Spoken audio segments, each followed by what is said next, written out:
Chwech glad yn cicio off penwythnos yma, dros y 40 mlynedd diwetha, dwi wedi cefnogi Cymru fath obsesif trwy'r amseroedd da ac yr amseroedd drwg, a da ni wedi cael lot o amseroedd drwg, dwi wedi bod yna yn ffyddiol.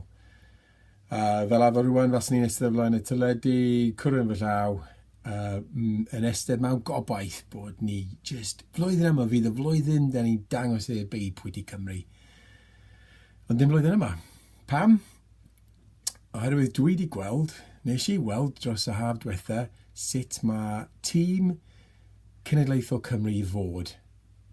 Oedd y hogia ag set-up pêl-droed yn ystod y Euros yn agor llygad fi. Mae'n ffordd ysbrydoledig, diddorol, cyffroes.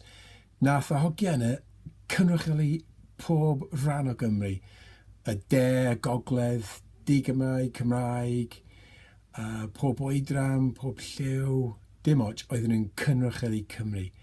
A Cymru oedd y prif reswm. Oedden nhw eisiau rhoi Cymru ar y map. Cymarach hynny efo rygbi Cymru ag undeb rygbi Cymru. Maen nhw'n absolutely obsessed efo British Lions. Obsessed. Sam Wilburton yn deud the pinnacle of his career. Gatlin yn deud there's no greater honour.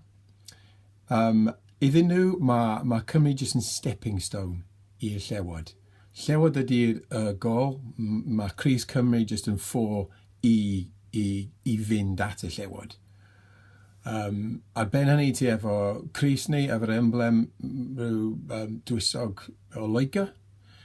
Ag agwedd undeb rygbi Cymru tuag at y iaith, sef actively amwybyddu fo.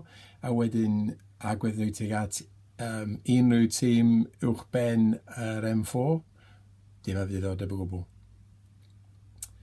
Ond yr ffwr gorau I ddangos, I ddangos be di agwedd rygbi Cymru tuag at Cymru a bob dim, ydy stori yma.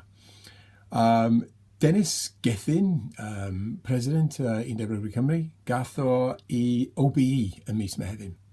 Ac yn mis Tachwedd, nath Dennis benodi fo fel patron o rygbi Cymru.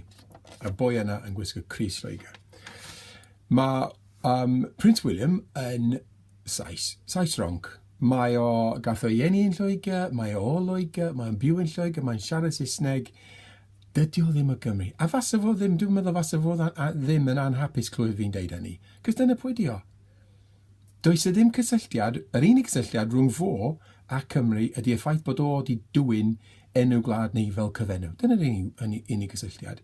Ac yn ymrhyw reswm, da ni'n meddwl bod yn hollol iawn, yn lle defnyddio, yn lle penodi rhywun o Gymru fel patron, na, da ni'n penodi boi o Loegr, boi sy'n well na ni, lot gwell na ni.